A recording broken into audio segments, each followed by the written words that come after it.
Bon, bonjour à tous. Merci Jacques-Olivier pour ton introduction. Oui, le livre avec Nathalie Deruel, ne le lisez pas, c'est un livre pour les masters, donc c'est un truc qui fait 800 pages, plein d'équations à chaque page. Mais c'est important d'écrire des livres comme ça parce que là, je vais vous raconter finalement comment la relativité générale est née, mais en fait, derrière, il y a énormément de techniques. En fait, sur chaque transparent, il devrait y avoir 50 pages d'équations et ce qu'on a digéré pour vous. Donc cet exposé, au départ, c'était les mécanos de la générale 100 ans de relativité générale. J'ai rajouté bien sûr +1 parce qu'il s'est passé beaucoup de choses dans la plus unième année de la relativité générale. J'en dirai quelques mots, mais pas trop, parce que je sais qu'il y a des exposés, en particulier par mon collègue Luc Blanchet, sur les ondes gravitationnelles. Donc j'aborderai un tout petit peu le sujet, mais je lui laisserai développer ce sujet-là.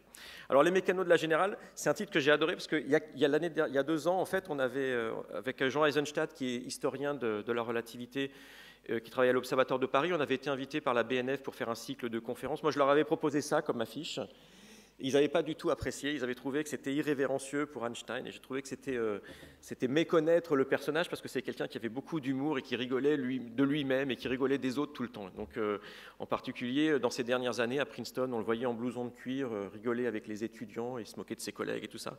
Et moi, je trouvais que c'était bien. Et puis en plus, il y avait ce côté, vous voyez, les mécanos de la générale, c'est quand même les gens qui mettent les mains dans le cambouis. Et je pense que c'est ça aussi, c'est-à-dire que se rendre compte que cette histoire de théorie de la relativité générale, c'est l'histoire de personnes qui ont mis les mains dans la technique de façon assez profonde et qui se sont parfois disputées, parfois trompées, pour arriver à la compréhension de cette théorie.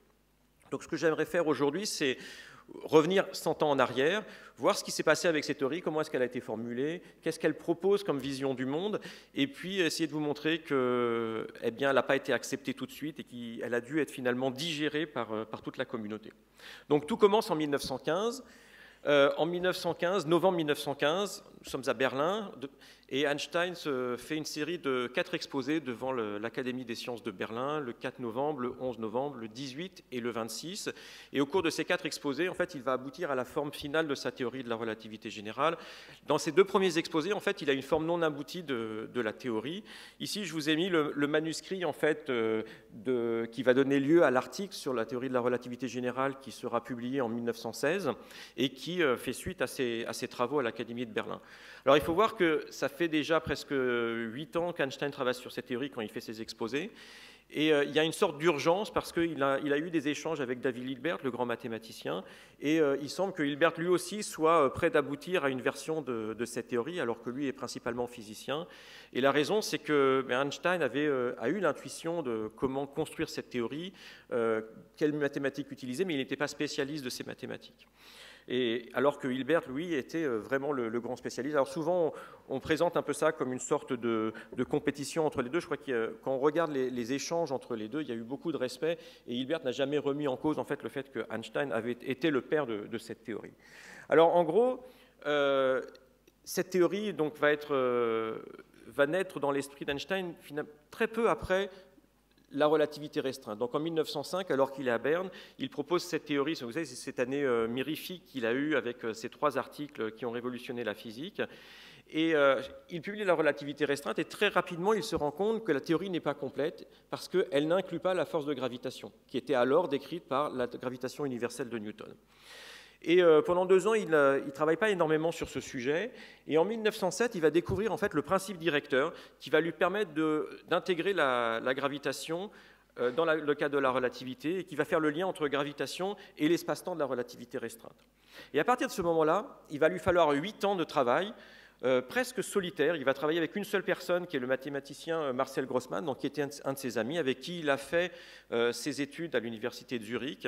Et Marcel Grossmann était un géomètre de premier plan. Il était enseignant à Zurich, à l'université de Zurich.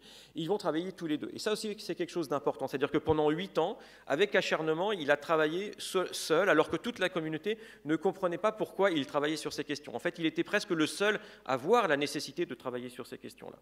Donc ça, c'est important parce que ça fait partie des gens dont ils résolvent souvent des questions où vous n'avez même pas idée qu'il y a question. Et ça, c'est aussi important et c'est souvent le cas des grands scientifiques.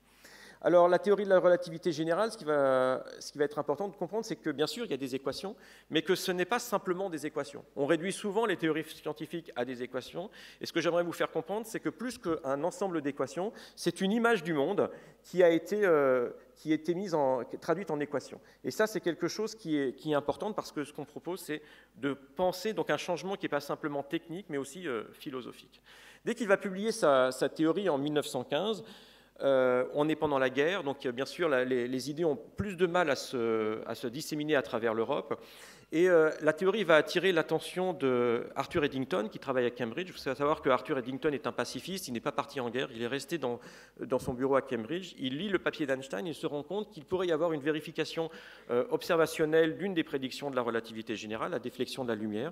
Et en 1919, il va pouvoir mener cette expédition qui va mener à...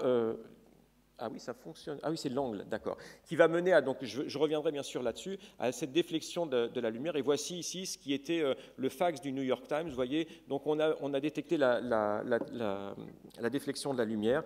Et on parle d'une théorie donc, qui n'est accessible que pour 12 hommes sages. Donc on se rend compte d'une théorie très très élitiste, comprise par personne, qui va devenir une sorte d'icône de la théorie scientifique que l'on ne peut pas comprendre, qui est une théorie, le fait d'un génie solitaire. Et je vais essayer de vous expliquer pourquoi il en a été ainsi. Donc cette théorie est magistralement vérifiée. Eddington annonce les résultats de cette expérience à la Royal Astronomical Society sous le grand portrait de Newton, donc il y a un côté un peu drame. Et malgré ça, la théorie qui va avoir finalement ce succès expérimental plus un autre sur lequel je vais revenir après, donc elle vérifie tout ce qu'elle prédit. C'est une théorie qui semble magique, mais elle n'attire que peu l'attention des chercheurs de l'époque. Alors il y a plusieurs raisons pour ça. Tout d'abord, la jeune génération de physiciens a plutôt tendance à travailler sur la mécanique quantique parce que c'est une théorie qui attire une grande communauté, donc il y a beaucoup de débats, il y a des expériences, il y a des progrès d'année en année. Il suffit de regarder les prix Nobel des années 20, eh bien, ils vont presque tous à des résultats de mécanique quantique. Et donc là, il y a un vrai débat. Donc ça, c'est le premier point. Einstein, de son côté, était presque seul à travailler sur sa théorie et n'avait pas fait école autour de lui. Le deuxième point, c'est que la théorie repose sur des mathématiques qui, à l'époque, sont des mathématiques qui ne sont pas enseignées dans beaucoup d'universités. Ce sont des mathématiques très très jeunes, la géométrie différentielle. Et donc, ce n'étaient pas des mathématiques que tout astrophysicien, tout physicien maîtrisait. Et donc, bien sûr, il y a une barrière. Il a fallu s'approprier ces mathématiques. Et ça, c'est quelque chose qui est assez général en sciences. Quand vous faites de la physique, vous cherchez comment formaliser un certain nombre de phénomènes, écrire des théories. Et parfois, vous devez apprendre des nouvelles mathématiques. Et il se trouve que ça vous demande un effort. Et ces mathématiques ne sont peut-être pas enseignées. Vous ne les avez pas apprises quand vous étiez à l'école. Et donc ça veut dire qu'il faut retourner finalement sur ces bancs de l'école pour apprendre ces techniques-là. Et puis, la troisième chose, c'est que la théorie a bien deux prédictions qui ont été vérifiées, mais les effets de cette théorie dans le système solaire, sur Terre, sont très très faibles, au-delà de tout ce qu'on en est capable de mesurer à l'époque. Et donc, ce que l'on va faire, c'est adopter ce qu'on appelle une attitude néoplatonicienne, dans laquelle on va dire, bah oui, il y a des petits écarts à la loi de Newton de la gravitation, on va prendre ces petits termes, on va les rajouter à la loi de Newton, mais finalement, on n'a pas besoin de faire cette révolution philosophique, métaphysique, de changer notre façon de voir l'espace et le temps. Parce que finalement, c'était ça qui était difficile. Et donc, toute la communauté astrophysique va se complaire dans cette interprétation néoplatonicienne. On pense l'espace et le temps comme à l'époque de Newton, on rajoute quelques termes dans les équations et tout marche très bien. Donc ça, c'est important parce que ça vous montre qu'il a fallu beaucoup de temps avant que ces barrières soient passées et la théorie, finalement, a été ignorée pendant plusieurs décennies. Alors, pour comprendre vraiment ce que propose Einstein, comme il vous demande de changer votre vision du monde, il faut comprendre sur quoi elle repose et qu'est-ce qui a guidé Einstein pour arriver à cette nouvelle vision du monde. C'est important de souligner parce qu'on est quand même dans une ère qui est beaucoup plus médiatique qu'il y a un siècle. Et dans les journaux, on parle souvent de révolution sur notre façon de voir le cosmos, de penser la physique. En fait, Einstein, quelque part, ne s'est placé nullement en révolutionnaire. Il n'est pas arrivé en se disant « je vais faire une théorie qui va être meilleure que toutes les autres ». Quelque part, il y a été forcé. Et ça, on le voit dans une citation qui vient de son livre « Comment je vois le monde ». C'est un livre que les plus jeunes, même les autres, doivent lire parce qu'il explique vraiment ce lien entre la réflexion sur la nature et la philosophie. Et voilà ce qu'il dit. « En traitant de l'objet particulier de la théorie de la relativité, je tiens à préciser que cette théorie n'a pas de fondement spéculatif, mais que sa découverte se fonde entièrement sur la volonté persévérante d'adapter le mieux possible la théorie physique aux faits observés. Point n'est besoin de parler d'acte ou d'action révolutionnaire, puisqu'elle marque l'évolution naturelle d'une ligne suivie depuis des siècles. Donc vous voyez, ça c'est le physicien théoricien qui travaille. On connaît les théories de la nature qui ont été développées depuis l'Antiquité jusqu'à aujourd'hui. À chaque théorie, on sait qu'il y a un domaine de validité, on sait qu'il peut y avoir potentiellement des incompatibilités entre différentes théories, entre des théories et l'expérience. Et le but n'est pas simplement de se poser en révolutionnaire, mais c'est de trouver dans cette ligne-là le principe directeur qui va vous permettre d'étendre ces théories. Parce que si la gravitation de Newton est une bonne théorie de la gravitation, ça veut dire que dans son domaine de validité, eh bien, elle est très efficace et que si je fais une nouvelle théorie de la gravitation, quand je serai dans la même théorie, je dois retrouver ce que prédisait Newton. Donc on n'est pas là pour changer les choses pour le plaisir de les changer, on est là parce que la nature, en nous montrant des incohérences, nous force à changer cette description. Alors ça, comme je vous l'ai dit, c'est vraiment l'essence de la physique et on va changer cette vision du monde que si on a une incompatibilité avec l'expérience entre deux phénomènes ou entre deux types de théories. Et ça, c'est important. Et si vous regardez selon ces critères, vous allez voir que vous allez pouvoir classer l'évolution des sciences en ce qu'on appelle des révolutions scientifiques, mais il y en a de deux types. Il y a bien sûr les révolutions scientifiques qui vont être plutôt dirigées par le fait qu'on va avoir des nouveaux instruments. Si vous avez des nouveaux télescopes, vous inventez le microscope, vous voyez des objets qui ne sont pas dans votre théorie. Donc vous allez devoir étendre vos théories pour inclure ces nouveaux phénomènes, ces nouveaux objets. Et puis vous avez des révolutions qui sont beaucoup plus rares, qui sont des révolutions conceptuelles où il n'y a pas besoin de faire de nouvelles observations. On se rend compte qu'il y a des incohérences entre théories et finalement, d'un point de vue pour être satisfait de la cohérence de l'édifice, eh bien, on doit créer de nouveaux objets mathématiques. Donc en fait, on voit des faits anciens avec un nouveau vocabulaire, avec un nouveau langage. Et c'est finalement ce que va proposer Einstein. Alors, comme il nous dit que c'est issu d'une longue tradition, il va falloir voir quelle est cette traduction, sur quoi repose la réflexion d'Einstein. Alors, je ne vais pas remonter jusqu'au grec, parce que sinon on sera encore là demain matin. Mais on ne peut pas ne pas commencer à l'époque de Newton. Donc, j'ai repris une partie de ce que Newton nous écrit au début du texte de ses Principia, où il parle de l'espace et du temps.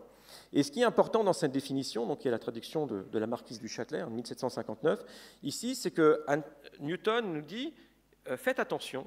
Quand vous parlez de l'espace et du temps, vous ne devez pas confondre deux choses. L'espace et le temps tel que vous le sentez, tel que vous en avez l'intuition, et la représentation mathématique que je vais faire de cet espace et de ce temps. Et il nous le dit très bien, il dit pour les éviter, donc ces confusions, il faut distinguer le temps, l'espace, le lieu et le mouvement en absolu et relatif, vrai et apparent, mathématique et vulgaire. Notre intuition nous donne une idée de ce qu'est l'espace vulgaire, celui dont nous avons une intuition. Nous allons en faire une représentation mathématique. Cette représentation, elle peut être tout à fait déconnectée de notre intuition. Et plus nous allons progresser dans la compréhension de l'espace et du temps, plus nous allons comprendre l'espace et le temps à des petites échelles, plus cette représentation peut nous sembler déconnectée de notre intuition vulgaire. Et ça, il faut l'admettre. Et si votre description mathématique ne colle pas avec l'expérience, eh bien, vous avez le droit de changer cette représentation mathématique. Donc, il ne faut pas confondre la description de l'objet et l'objet lui-même. En ce qui concerne le temps, il nous dit la même chose. Le temps absolu, vrai et mathématique, qui est sans relation à quoi que ce soit d'extérieur en lui-même et sa nature, coule uniformément. On l'appelle aussi durée. Donc, vous avez une notion intuitive du passage du temps. On va décrire ce temps par un certain objet mathématique. Il ne faut pas confondre les deux. Donc, vous voyez, il a cette idée qu'il existe un espace et un temps mathématiques qui sont absolus. Et bien sûr, la grande difficulté de la physique, c'est de mettre en relation cette modélisation mathématique avec ce que l'on mesure, de savoir qu'est-ce que c'est qu'une règle, qu'est-ce que c'est qu'une horloge, comment je sais qu'une règle mesure les mêmes distances aujourd'hui et dans un an, comment est-ce que je sais que deux montres mesurent le même temps. Et ça, c'est des questions que les physiciens doivent se poser pour faire le lien entre leur théorie et le monde extérieur. Donc à l'époque de Newton, si on se pose la question de savoir de quoi est constituée la réalité, qui est finalement la question la plus importante qu'on peut poser à un physicien théoricien, on fait des découvertes, mais à la fin, le but est de dire finalement c'est quoi la réalité, qu'est-ce qu'il y a en dessous de toutes ces particules, de toutes ces forces, qu'est-ce qui est l'essence de cette réalité. À l'époque de Newton, les choses sont finalement assez simples. On a l'espace, on a le temps, il en donne une formalisation mathématique, et puis on a des particules. Alors ces particules, ça peut être plus ou moins gros, on peut considérer qu'une planète est une particule ou un ensemble de particules. Ces particules peuvent former des gaz. Et ces particules interagissent par deux grands types de forces. Il y a les forces qu'on appelle les forces de contact, c'est les chocs entre particules, ce sont les frottements. Et puis il y a une seule force qui n'est pas de ce type-là, qui est la gravitation, qui elle est une force qui agit à distance. La Terre agit sur la Lune à distance, Et c'est ce que va formaliser Newton dans sa loi de la gravitation universelle, avec cette force qui agit à distance, qui est proportionnelle aux masses. Plus les objets sont lourds, plus ils s'attirent, et qui est inversement proportionnelle au carré de la distance entre les masses. Plus les masses sont loin, moins elles s'attirent. Donc il fait cette description, et cette description mathématique de la force de gravitation, dans ce contexte, dans cette formalisation de l'espace et du temps qu'il propose dans les Principia, va avoir un succès énorme. On va comprendre toute la mécanique du système solaire. Ça va être l'ouverture de la porte vers ce qu'on appelle la mécanique analytique, les travaux de Lagrange, ainsi de suite, pour comprendre comment évolue le système solaire. Donc tout le monde semble content de cette force, et la première personne qui n'est pas satisfaite de cette modélisation, c'est Newton lui-même. En fait, parce que Newton, lui, comprend vraiment les fondements de ce qu'il fait, pas simplement de savoir si ça marche avec l'observation, mais quelle est la nature de la loi qu'il présente. Et voilà ce qu'il dit dans une lettre à Richard Bentley en 1692, je vais essayer de lire là-dessus.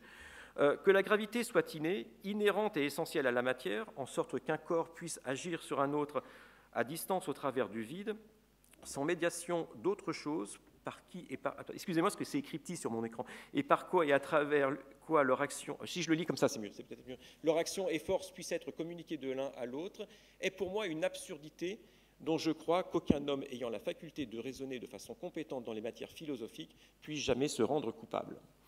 Donc vous voyez ce que dit Newton, il dit c'est absurde.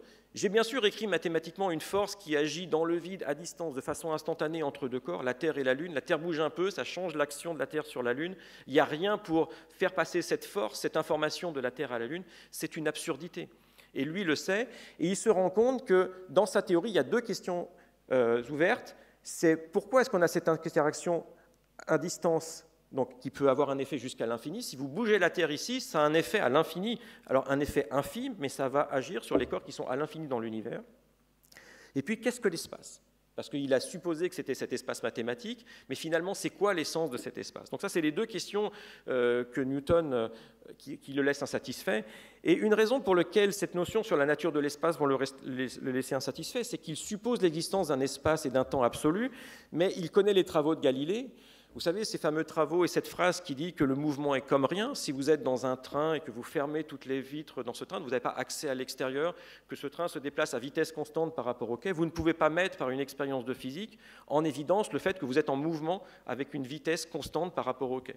Donc ça veut dire qu'on ne peut pas mettre en évidence avec des expériences de physique cet espace absolu, cet espace de Newton par rapport auquel on écrit toutes nos lois de la physique.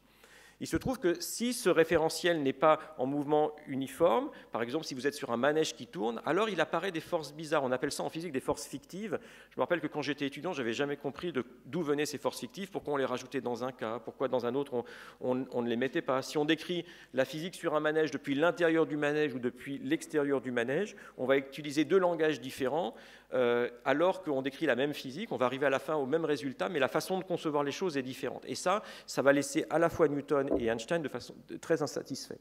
Donc on ne comprend pas cette chose-là, et puis surtout on se rend compte que cet espace peut exister mathématiquement, on ne peut pas mettre la main dessus. Au mieux, on pourrait mettre la main sur une classe d'équivalence de ces espaces-temps, mais je ne peux pas dire que voilà l'espace-temps, parce que si je suis dans un espace-temps qui est en train de se déplacer à vitesse constante par rapport à celui-ci, je ne peux pas faire la différence.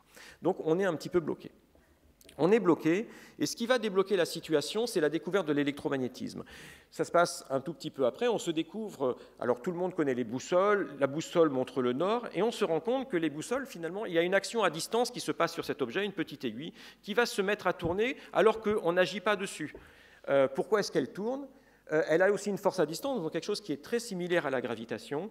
Et en fait, c'est l'étude de ces forces électriques et magnétiques qui va vraiment modifier notre façon de concevoir la réalité.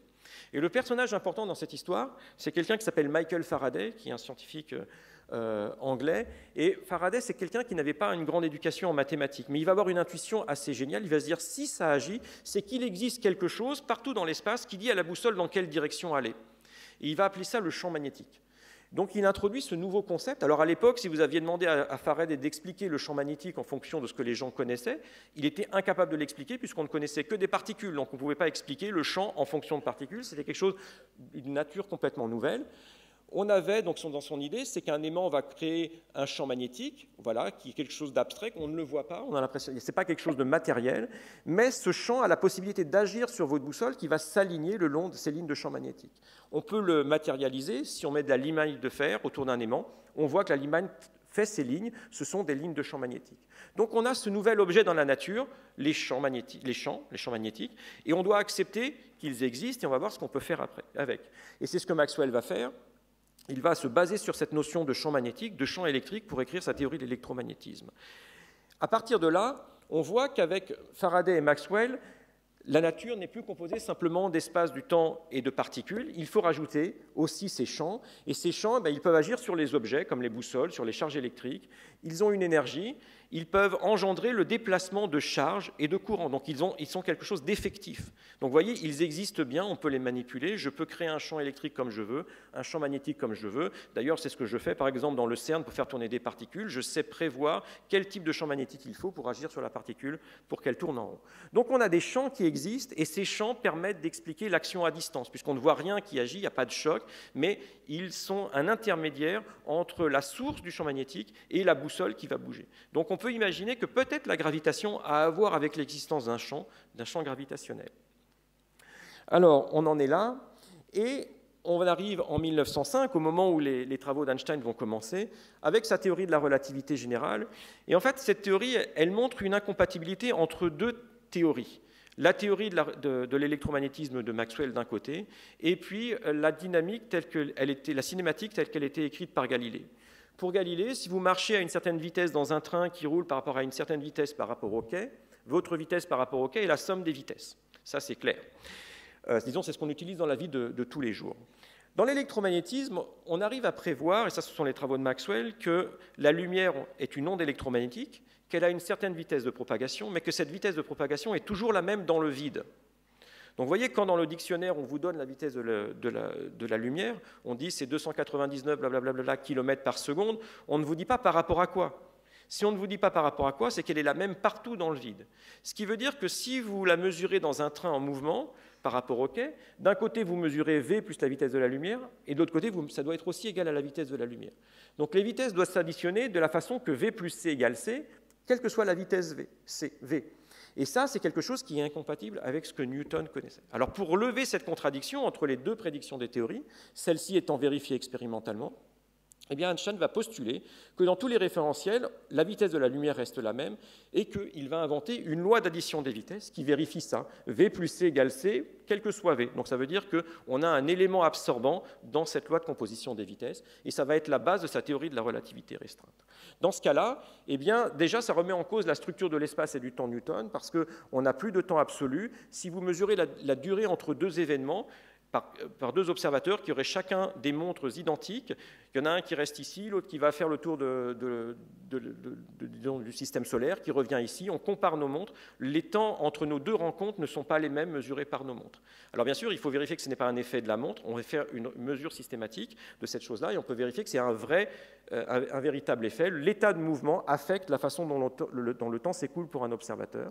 Et donc ça remet en cause la notion de simultanéité et ainsi de suite. Donc déjà, la relativité restreinte remet en cause tous les fondements sur lesquels sont basées notre intuition, qui est celle de la physique newtonienne.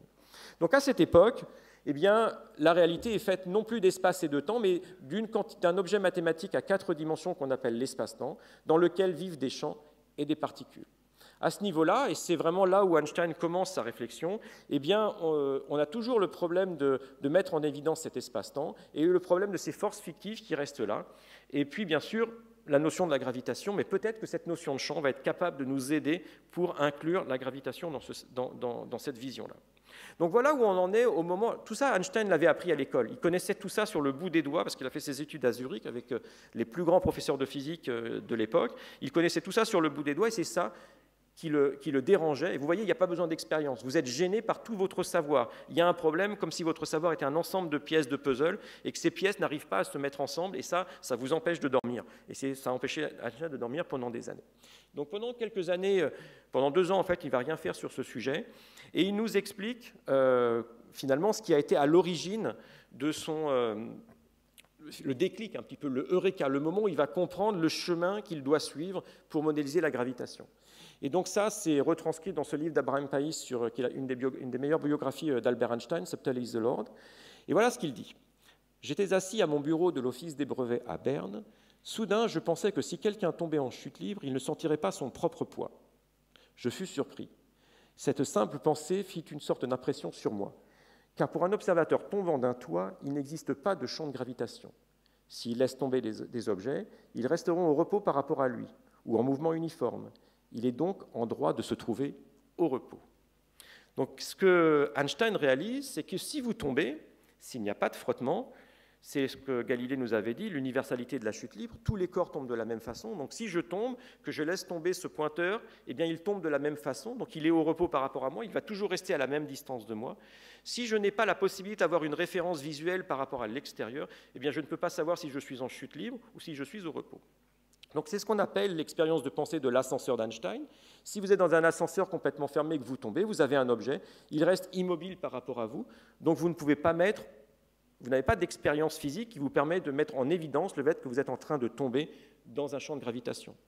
De façon similaire, si vous... Ah oui, c'est ici, pardon. Ça, on est attiré vers le haut, pardon. Donc là, on coupe, il y a Einstein qui coupe, donc on est en chute libre. Et donc, vous voyez, le bilboquet reste à la même distance de vous.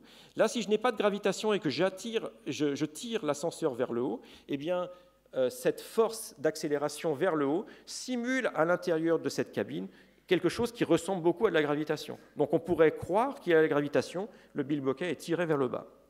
Donc on arrive à cette idée qu'on peut, d'une certaine façon, effacer dans un petit volume le champ de gravitation. Donc ça, c'est l'expérience qui va mettre Einstein sur la voie, et c'est ce qu'on appelle l'universalité de la chute libre. Et comme je vous l'ai dit, ce n'est pas quelque chose de nouveau. Galilée déjà nous en avait parlé. Il nous dit que si on retire tous les frottements, eh bien, les corps doivent descendre avec la même vitesse, tomber de façon identique. Alors pour ça, déjà pour Galilée, ça avait été quelque chose de conceptuel, parce qu'il fallait retirer l'effet des frottements de l'air pour arriver à cette conclusion. Si vous êtes dans l'air, la force de frottement dépend de la masse, dépend de la forme de votre objet, et donc cette loi est manifestement violée. Et ça encore, c'est un principe qui va être mis au cœur des principia de Newton, qui connaissait ces résultats, et il va dire que la force est toujours proportionnelle à la quantité de matière des corps, donc la force de gravitation est proportionnelle à la masse, et cette masse, il ne faut pas la confondre avec ce qu'on appelle l'inertie, qui est cette autre masse qui vous dit que quand vous poussez sur un objet, plus cet objet est lourd, plus vous avez du mal à le mettre en mouvement. Donc ces deux notions de masse, a priori, sont différentes. Et ce que nous dit Galilée, c'est que ces deux masses, eh bien, elles sont confondues, elles valent la même chose, elles ont la même valeur numérique, mais conceptuellement, elles sont différentes. Dans le cas, si je suis capable de retirer les flottements de l'air, donc si je vais dans l'espace ou sur la Lune, eh bien, je vais être capable de mettre en évidence ce fait que j'ai dû auquel j'ai dû arriver par mon raisonnement. Alors ça, c'est bien, mais ça ne nous dit pas à quel point c'est vrai. Peut-être que c'est vrai à 1% ou à 1 millième ou à un 100 millième, mais est-ce que c'est vraiment vrai tout le temps? Donc pour ça, il faut le vérifier. Et j'aimerais vous en parler un tout petit peu. Donc il y a 2 ans, j'ai eu la chance d'aller à Brême. À Brême, vous avez cette tour qu'on appelle la tour Zarm, qui fait 146 mètres de haut. Et vous pouvez faire le vide dans la tour. Vous avez un module qui est comme ça, avec une plateforme ici, qui est fermée. Et vous allez pouvoir lâcher ce module du haut de la tour, donc il va tomber jusqu'en bas. Vous avez une chute libre qui dure 4 secondes 74. Donc pendant 4 secondes 74, vous êtes en chute libre. Et donc l'idée de l'expérience qu'on a faite, là c'est vraiment de la haute technologie. À l'intérieur, on a mis, dans ce petit module, on a mis 2 balances ici. Sur la première balance, il y a une masse de 1 kg. Donc vous voyez, là, donc ça veut dire quoi? Il y a une masse de 1 kg sur une balance, il faut bien comprendre. Donc une balance, c'est un petit ressort qui appuie et qui fait tourner l'aiguille. Donc la masse de 1 kg, à cause de la gravitation, fait une force verticale vers le bas sur ce ressort. Ce ressort est compressé, fait bouger l'aiguille et ça marque 1 kg. C'est ça une balance, une balance pas électronique, une balance mécanique, c'est comme ça que ça marche. Et ici, j'ai une pomme, et vous voyez, on voit que la pomme fait 200 grammes. Donc l'idée, c'est qu'on a mis ça avec une caméra GoPro à l'intérieur de je sais pas comment on appelle ça, de cet obus qui va tomber du haut de la tour jusqu'en bas. Et donc, on va être en chute libre. Et donc, si la balance tombe de la même façon que la masse, ça veut dire que la masse n'appuie plus sur le ressort. Et donc, ce qu'on doit voir, c'est que les aiguilles reviennent vers zéro. D'accord? Donc ça, c'est l'expérience. Alors, on peut faire ça de façon très précise. Et donc, voilà, en fonction du temps, la précision avec laquelle on a vérifié ce principe. Donc, s'il est vrai, oubliez ce truc-là, le nombre que je trace doit valoir strictement 0. Alors, Galilée, on pense qu'il le savait à 10%. Newton a fait des expériences avec des pendules pesants. Il arrivait à une précision de 1 millième, qui ont été reprises par Friedrich Bessel. Vous voyez, lui, il arrive à 1 100 millième. C'est déjà pas mal. Et puis ensuite, on a changé de technologie, on a utilisé des balances de torsion qui nous ont permis d'arriver à 10-7 à peu près. Et puis, en utilisant finalement les rétroréflecteurs qu'on avait déposés sur la Lune. On peut mesurer la distance de la Lune. On vise avec un laser depuis la Terre, donc 3 lasers en fait depuis la Terre. La Lune, on peut calculer le temps aller-retour de ce laser et donc mesurer la distance Terre-Lune avec une précision d'1 centimètre depuis une trentaine d'années. Et ça vous permet de savoir, de vérifier que la Terre et la Lune tombent de la même façon dans le champ de gravitation du Soleil. Et vous arrivez à une précision de 10-13. Donc ça, il n'y a rien dans la physique qui vous dit que ça doit être toujours vrai. Je peux écrire les lois de Newton avec ce truc-là qui ne soit pas strictement zéro. Il se trouve que c'est vrai, c'est donc un fait phénoménologique, une observation de la nature. On n'a pas de compréhension théorique de pourquoi on doit avoir cette égalité. Donc on appelle ça le principe d'équivalence, mais bien sûr, on aimerait comprendre pourquoi est-ce que ce principe est à l'œuvre dans notre univers. Alors on a lancé... Le CNES a lancé au mois d'avril dernier un satellite, le satellite Microscope, qui est parti le 25 avril depuis Kourou sur un lanceur Soyouz. Il devait partir le vendredi soir, il y avait du vent, tout ça, on était tous au CNES et en fait, voilà, le cocktail a été annulé parce qu'il y avait du vent. Et donc finalement, ça a été lancé que le lundi. Et dans ce satellite, vous avez une masse ici de platine et une de titane, qui sont 2 cylindres, qui sont l'un dans l'autre, qui ont des masses différentes, des compositions chimiques différentes. Et donc ce satellite est en orbite autour de la Terre, et ce qu'on vérifie, c'est que ces 2 masses d'épreuves tombent de façon identique dans le champ de gravitation de la Terre. Et on est capable, on pense... Alors en fait, c'est pas encore public tout ça. Quoi, si ça c'est public, les résultats... ne sont pas publics. Hein. Le CNES est en commissioning sur ces jeux-là, donc je ne pourrais rien en dire. Mais on pense pouvoir améliorer d'un facteur 100 cette contrainte sur la validité du principe d'équivalence. Donc on voit que si on est en chute libre, il semble qu'en gros, jusqu'à 10-13, peut-être 10 puissance moins 15, on est capable d'effacer le champ de gravitation. Donc vous voyez déjà, ça nous pose une question, c'est que ça dit quelque chose de très profond sur la nature de ce champ de gravitation. Le fait, c'est que si je suis capable d'effacer la gravitation, est-ce qu'elle existe vraiment? Un truc que vous êtes capable d'effacer, est-ce que vous pouvez être sûr que ça existe? Et là, il a fallu tout... Alors, c'est ça, les 8 ans de travail d'Einstein, c'est de comprendre, de dire, ah oui, je me suis rendu compte que je pouvais effacer la gravitation. C'est quoi la gravitation? Et il s'est rendu compte, il y a une chose que je ne peux pas effacer, c'est si le champ de gravitation change. Eh bien, en fait, le champ de gravitation, il n'est pas strictement le même partout. Il y a par exemple, si vous vous déplacez, la force de gravitation est vers le centre de la Terre, donc ce n'est pas exactement la même direction. Eh bien, ça, c'est à l'origine de ce qu'on appelle les forces de marée. Alors, vous pouvez enlever la gravitation. La chose que vous ne pouvez pas supprimer, ce sont les forces de marée. Et ce que va comprendre Einstein, c'est que les forces de marée, eh bien, ça peut se modéliser par une géométrie que l'on va associer à l'espace-temps. Donc voilà ici, pour vous donner un exemple de ces forces de marée, si je prends une boule d'eau, par exemple, qui est en orbite autour de la Terre, elle ne peut pas rester de forme sphérique parce qu'une particule qui est en bas de la goutte d'eau est un peu plus attirée vers le centre de la Terre parce qu'elle est plus proche du centre de la Terre qu'une particule qui est là. Donc la force de gravitation est plus forte ici qu'ici.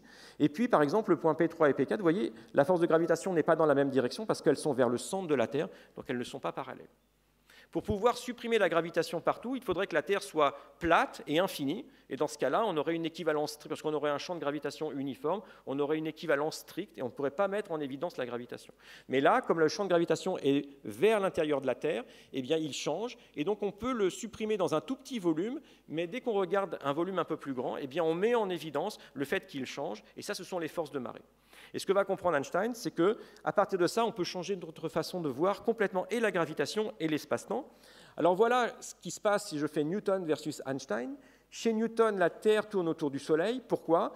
Parce que la Terre évolue dans un espace-temps qui n'a pas de géométrie. S'il n'y avait pas de force, la Terre irait tout droit, c'est le principe d'inertie. Il y a une force qui tire la Terre vers le Soleil, et donc ce qui fait que la Terre tourne en rond autour du Soleil. Donc chez Newton, c'est géométrie plane, donc pas de géométrie, plus force centrale, donc vers le centre du Soleil, égale mouvement circulaire. Voilà, c'est ce que vous apprenez en classe préparatoire avec plein de calculs. Et ce que nous dit Einstein, il nous dit, attention, non, moi je vois les choses, ici j'ai des boules dans un bol, elles vont tourner en rond. Et lui, Einstein nous dit, non, je ne suis pas sur une surface plane, j'ai une surface qui est courbe, l'espace-temps a une géométrie, il est courbé, je n'ai plus de force, j'ai rien qui tire vers l'intérieur, et donc mon équation, c'est surface courbe plus aucune force égale mouvement circulaire. Donc vous voyez, à la fin, on obtient la même chose. Physiquement, on a des planètes qui tournent autour de leurs étoiles, mais on a changé la représentation, on n'a plus de force, et on a changé la géométrie de l'espace-temps. Donc vous voyez, ce n'est pas l'équation qui est importante ici, c'est ce qu'il y a derrière l'équation. Et mathématiquement, ça va être des structures très très différentes. Donc voilà où on arrive dans cette histoire avec Einstein 1915, c'est qu'il a dit, eh bien, l'espace est le champ de gravitation. L'espace et le temps, ce sont eux-mêmes la gravitation. Et cette gravitation, on peut la décrire par une géométrie de cet espace et de ce temps. Donc en fait, vous voyez, on a une nouvelle unification entre l'espace, le temps, et ces champs, donc le champ de gravitation, qui vont s'unifier pour donner un seul objet. Donc on a complètement changé la nature des objets qui existent dans notre univers. L'espace-temps, finalement, ne vient plus en premier, il est une façon de voir le champ de gravitation. Et ça, c'est vraiment l'essence de la relativité générale. Et à partir de ça, on peut le mettre en équation, et c'est ça qui a pris 8 ans à Einstein, c'est mettre ces idées-là en équation, et on obtient une équation qui est la suivante. Alors je vous la montre, parce que même si on n'y comprend rien, il faut la voir, hein, ces genres de trucs, c'est comme égal MC2, il faut voir les choses. Donc G, ça vous fait penser à géométrie. Bon, ça s'appelle le tenseur d'Einstein, mais on peut penser à géométrie. Et puis ici, c'est la matière. Et puis entre les deux, il y a une constante. Bon, 8π, ça c'est des maths. G, c'est la constante de gravitation, la constante de Newton. Et C, c'est la vitesse de la lumière. Donc on a une belle équation qui vous dit, si j'ai de la matière, ça va créer la géométrie de l'espace-temps.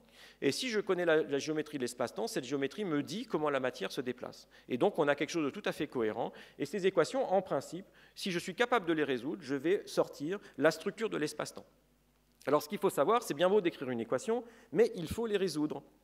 Alors, ces équations-là, mathématiquement, ce sont des équations impossibles à résoudre, en fait. Impossibles dans le sens où, aujourd'hui, aucun mathématicien n'est capable de les résoudre parce que nous n'avons pas de théorème même sur l'existence, l'unicité de ces solutions. Ce sont des équations qu'on appelle aux dérivées partielles. Il y en a 10 qui sont couplées, qui sont non linéaires. Bref, on ne sait pas résoudre de façon générale ces équations. On connaît des solutions particulières avec des symétries, mais on n'est pas capable de les résoudre de façon exacte. Alors maintenant, la question, voilà, on a une théorie, on a tout un ensemble de concepts, et puis on a une équation. La question, c'est est-ce que ça marche? Donc c'est ça qu'il faut savoir, est-ce que ça marche? Alors, à l'époque d'Einstein, il n'y avait pas grand-chose, mais il y avait quand même un fait observationnel qui avait attiré l'attention d'Einstein, c'est la trajectoire de la planète Mercure. Et en fait, les planètes, depuis Kepler, on sait qu'elles se déplacent sur des orbites qui sont elliptiques, comme celle-ci, mais ce qu'on avait remarqué, c'est que l'orbite de Mercure, elle se déplace un petit peu, elle tourne, il y a un effet de précession. Et on est capable de mesurer la valeur de cette précession, c'est un effet tout petit. Alors bien sûr, c'est un effet qui était connu déjà pendant le XVIIIe siècle, et les gens ont essayé de comprendre l'origine de cet effet, et donc ça, on peut faire les calculs. Dans le cadre de la théorie de Newton, il faut faire attention, les trajectoires sont des ellipses, certes, mais pas exactement, parce qu'il faut prendre en compte l'effet des autres corps. Quand je regarde le mouvement de la Terre, je prends en première approximation le mouvement du Soleil sur la Terre, mais j'ai par exemple Jupiter qui fait une petite force gravitationnelle. Alors sur un an, ça ne fait pas d'effet, mais sur des siècles et des siècles, cet effet peut être cumulatif, et ça fait modifier les propriétés de cette orbite elliptique. Elle peut tourner, bon, il peut lui arriver plein de choses. Alors on a calculé l'effet de tous les corps perturbateurs, donc la précession des équinoxes, l'effet de toutes les planètes, vous voyez, Vénus, Terre, nanana, jusqu'à Saturne. Et puis on fait le total et on trouve ça, on fait la différence et on a une anomalie de 42 secondes d'arc par siècle, 0,7, et qui reste inexpliquée dans la théorie de Newton. Donc vous vous rendez compte, si Einstein vient avec une nouvelle théorie, Mercure est la planète qui est la plus proche du Soleil, donc c'est la planète pour laquelle le champ de gravitation du Soleil est le plus fort.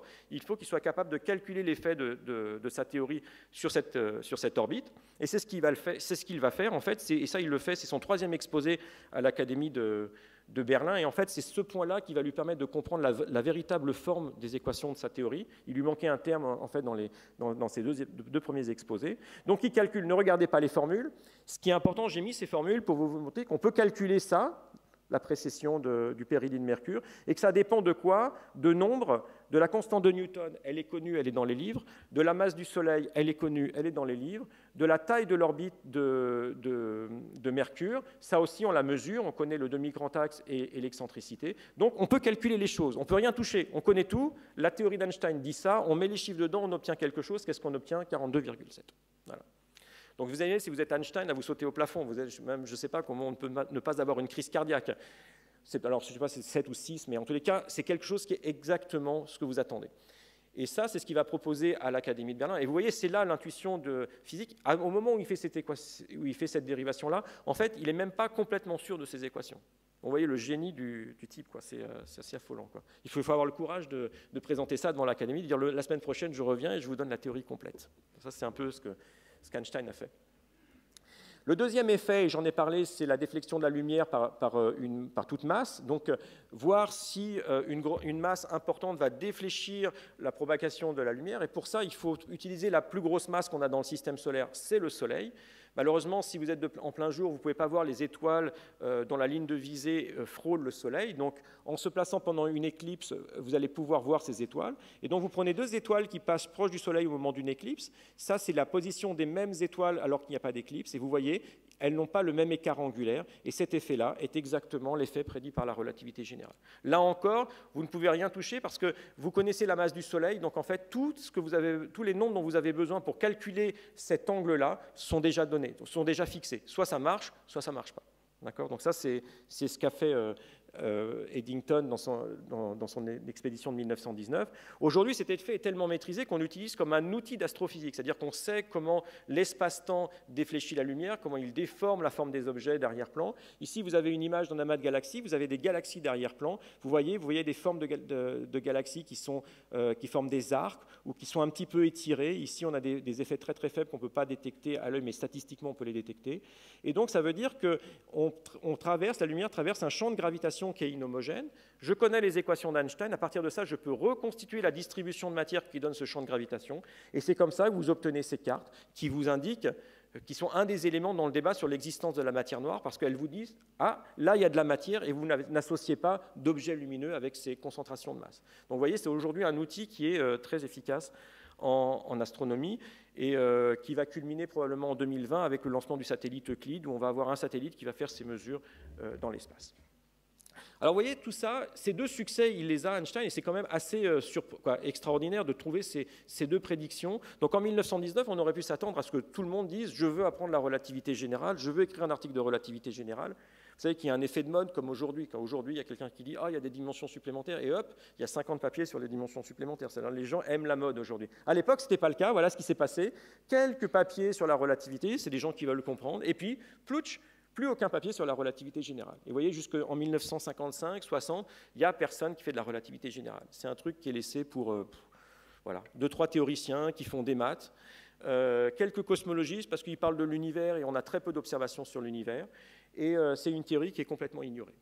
Et donc, ce qui m'intéresse, c'est de savoir pourquoi et comment est-ce que cette théorie, finalement, a réussi à retrouver la lumière. Comment est-ce qu'elle a fait pour attirer les gens ? Alors la Renaissance, c'est une longue histoire, la Renaissance de cette théorie, et elle va commencer en fait bien avant que la théorie soit elle-même oubliée, puisqu'il faut retourner en 1916, donc pendant la Première Guerre mondiale, on a cette théorie qui est sortie, et il y a quelqu'un qui s'appelle Karl Schwarzschild, qui est un astronome, qui est dans les tranchées et qui va trouver une solution des équations d'Einstein. Là aussi, ne lisez pas, je vous la montre, c'est une image, il ne faut pas avoir peur. C'est des trucs, personne ne comprend, et c'est pas là pour être compris. Ce qui est important, c'est qu'il est capable de trouver cette solution, il envoie Einstein. Donc ça, c'est le champ, c'est toute la géométrie de l'espace-temps autour d'une masse ponctuelle. Donc par exemple, la solution de l'espace-temps autour de notre Soleil. Donc avec cette solution mathématique, eh bien, vous êtes capable d'avoir le mouvement de toutes les planètes dans le système solaire, par exemple. Schwarzschild fait ça, il envoie ça à Einstein. Einstein est surpris, il dit « Mais c'est extraordinaire, je ne pensais pas qu'on pouvait trouver une solution comme celle-là de mes équations, parce qu'elles sont vraiment difficiles à résoudre. » Et il y a cette équation, et donc cette équation rentre dans la littérature. Schwarzschild meurt quelques mois après dans les tranchées, et on n'en parle plus trop. Et dans les années 20, après la guerre, Einstein fait une série de conférences en Europe, et il vient en particulier à Paris, il fait des conférences à la Sorbonne, il fait des conférences à l'Institut Henri Poincaré. Et là, il va se passer une sorte de drame, parce qu'il va exposer cette solution, et dans la salle, il va y avoir un mathématicien français qui s'appelle Jacques Hadamard, qui va lui dire « Mais cette solution-là, mathématiquement, elle a un problème. » Alors ce problème, ça c'est un peu une plaisanterie, une illustration de plaisanterie, mais en gros c'est vraiment l'essence du problème que souligne Hadamard.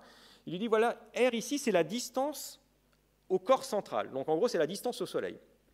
Vous voyez là il y a 1 moins quelque chose.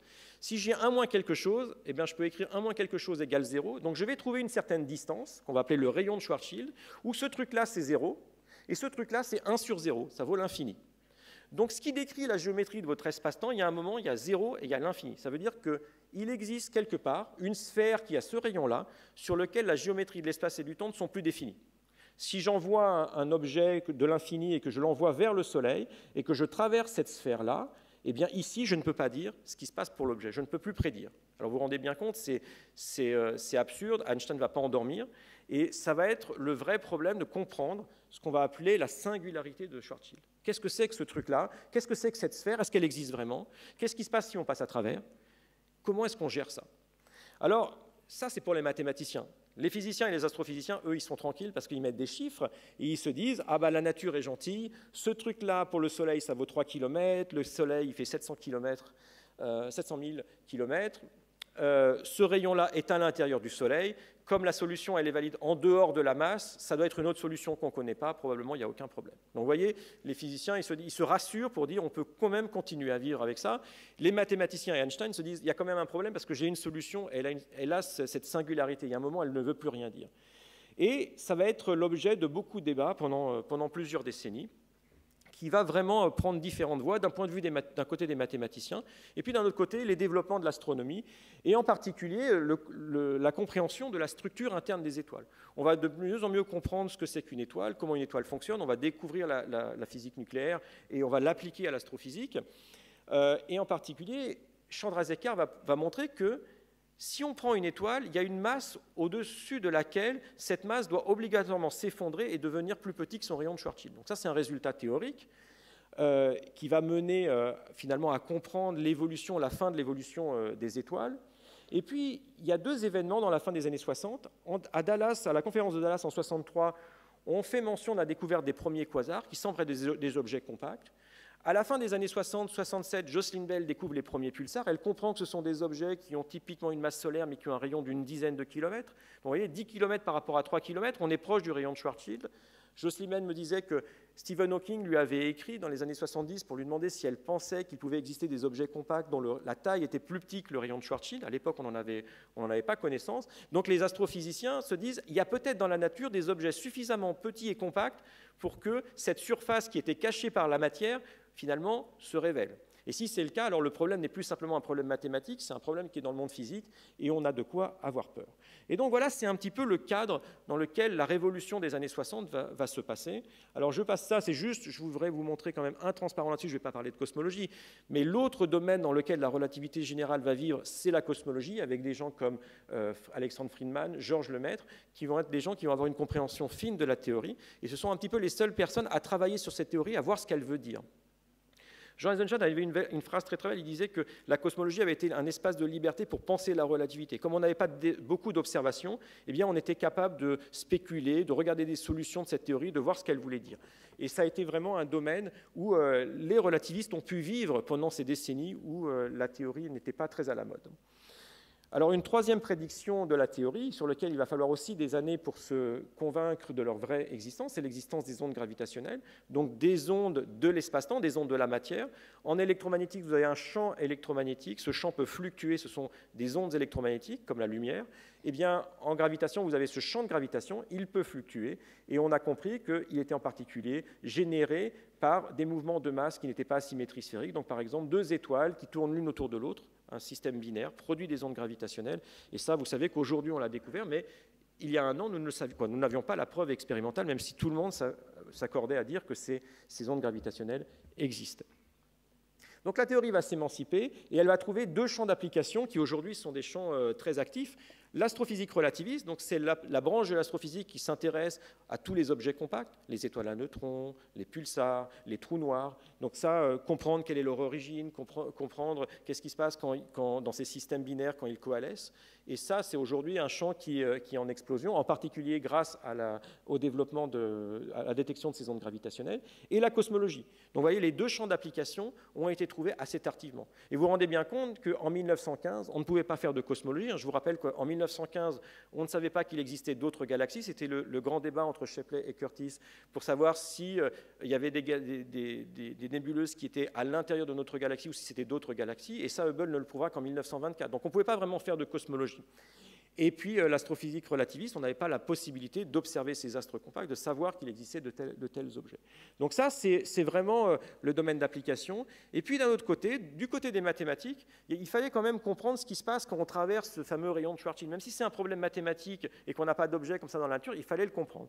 Et ça, la révolution s'est faite à Cambridge, en particulier sous l'impulsion de Roger Penrose, Brandon Carter, George Ellis, et ils vont proposer une nouvelle façon de voir la relativité générale, une façon avec ce qu'on appelle des méthodes globales, de considérer l'espace-temps pas simplement avec sa géométrie, comme je vous l'ai écrit avec Schwarzschild, c'est-à-dire des équations et des coordonnées, mais de se dire qu'il faut faire attention entre qu'est-ce qu'une géométrie et qu'est-ce qu'un système de coordonnées. Est-ce que quand parfois j'ai l'impression qu'il y a des anomalies, est-ce que c'est l'anomalie de l'espace et du temps lui-même, de cette toile espace-temps, ou est-ce que c'est du système de coordonnées que je mets sur cet espace-temps pour le décrire? Et ils vont comprendre qu'il y a deux types de singularités, et c'est ce qu'ils vont développer dans ces années 60, et c'est aujourd'hui la façon dont on voit la théorie de la relativité générale. Alors ça, c'est important, parce que ça nous apprend d'une part que la théorie, elle voyait beaucoup plus loin que Einstein lui-même, elle prédisait ces solutions qui vont être à l'origine des solutions de trous noirs, elle prédisait l'origine des ondes gravitationnelles, elle prédisait l'expansion de l'univers, et ça, c'est des choses qui n'ont pas été mises à la main dans la théorie, et même Einstein a eu, sur certaines de ses prédictions, un petit peu de mal à s'en convaincre. Vous savez que sur l'expansion de l'univers, une fois qu'elle a été avérée, bon, il a plus ou moins arrêté de faire de la cosmologie, parce que pour lui, ce n'était pas vraiment philosophiquement la chose à laquelle il s'attendait. Pareil pour les ondes gravitationnelles, il les a prédites, après il a arrêté d'y croire. Bon, voilà, il a beaucoup oscillé sur le fait qu'elles existent ou pas. Et donc ça, c'est important. Une théorie voit toujours plus loin que son créateur. Ça, c'est la première chose. Ça veut dire qu'il y a aussi de l'espoir pour les jeunes, parce que, vous voyez, il a fallu un siècle pour comprendre quelle était vraiment la nature de la théorie qu'Einstein avait écrite. Il a été capable de développer sa théorie, de lui donner sa forme mathématique, mais de comprendre vraiment ce qu'elle dit, quelle est sa vraie structure mathématique. Il a fallu presque un siècle de travail. Et ça aussi, c'est le travail du physicien théoricien, c'est parfois de comprendre l'édifice qui est sorti comme ça, parce qu'il y avait une cohérence mathématique, on l'a formulé d'une certaine façon, et en fait, il y a d'autres formulations qui rendent beaucoup plus évident ce qu'est cette théorie. Et ça, c'est aussi ça le travail de physicien théoricien, et c'est pour ça que je voulais mentionner toute cette histoire.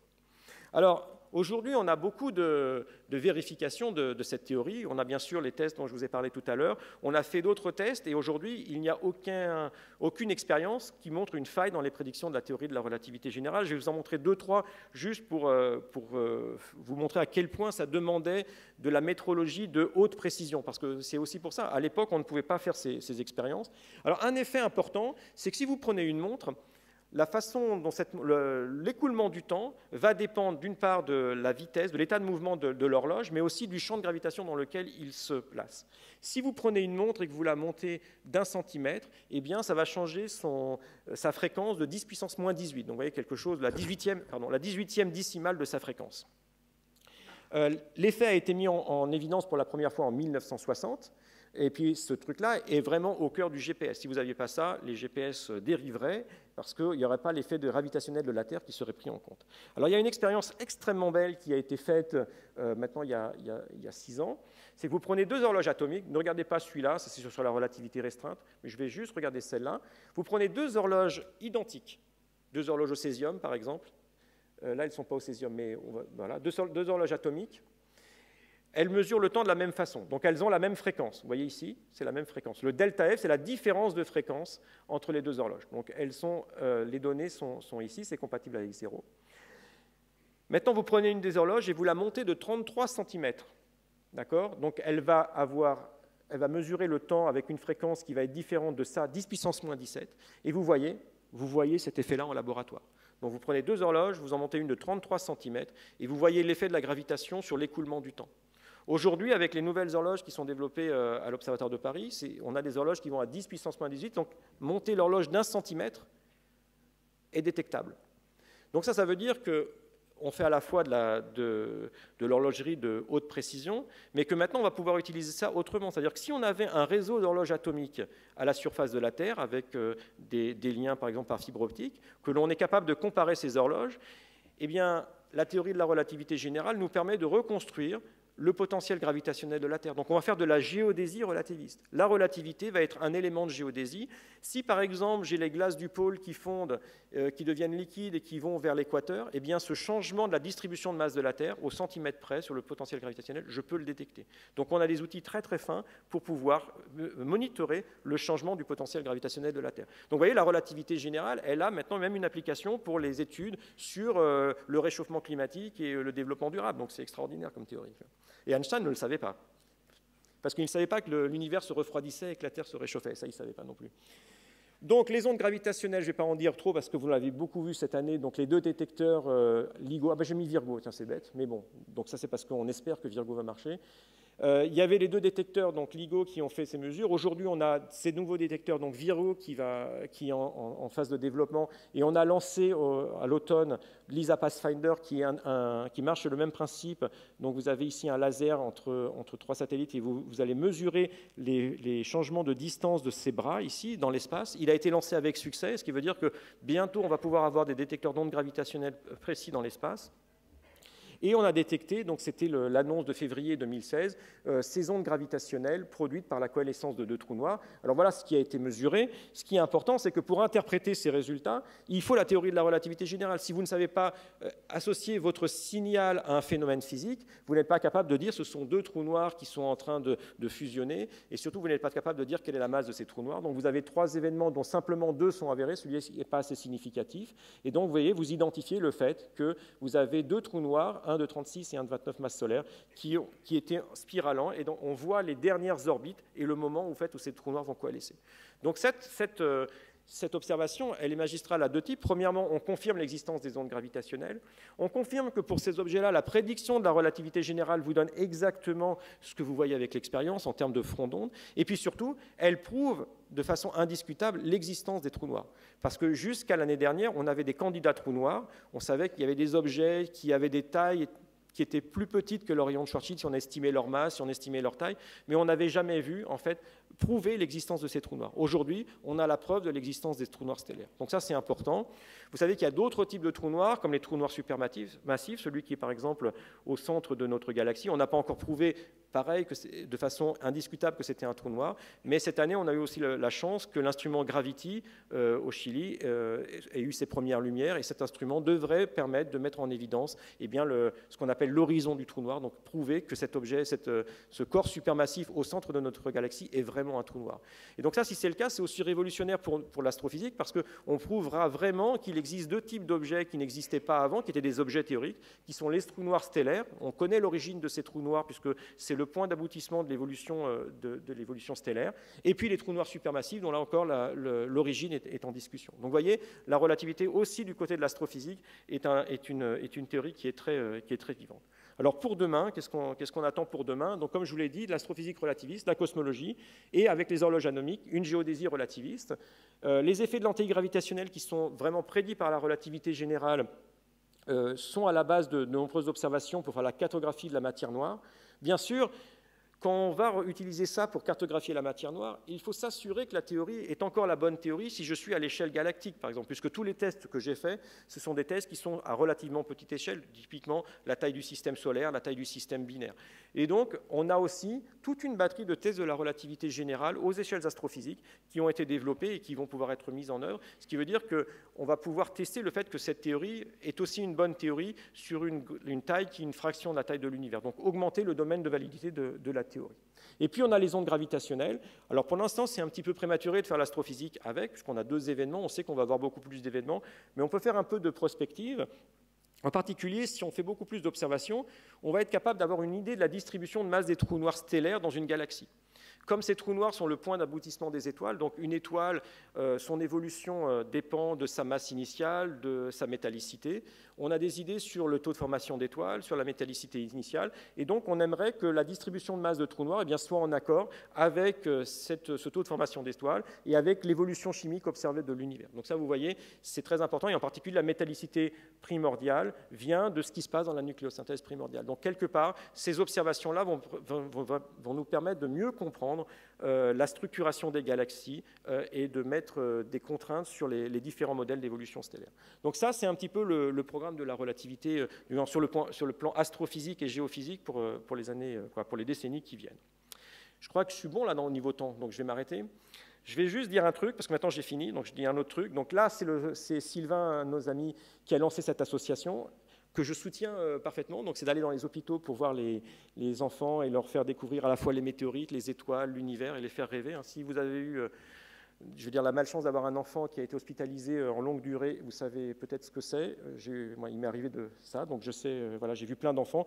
Et donc il y a tout, avec la Ferme des Étoiles et Sylvain, il y a ce projet qui qui a été lancé, que je trouve extraordinaire, donc il faut le soutenir. Et donc pour le soutenir, je vous propose une chose. J'ai pris un exemplaire du livre « La maison des mathématiques ». Tous ceux qui s'inscriront à l'association de Sylvain pendant les rencontres de ciel et de l'espace, on en tirera un au sort et j'enverrai un livre dédicacé de Cédric et de moi à la personne qui aura tiré au sort. C'est ma façon de contribuer, de vous inciter à suivre Sylvain et tous les amis à amener le ciel et les étoiles pour les enfants qui sont dans les hôpitaux. Voilà, merci beaucoup.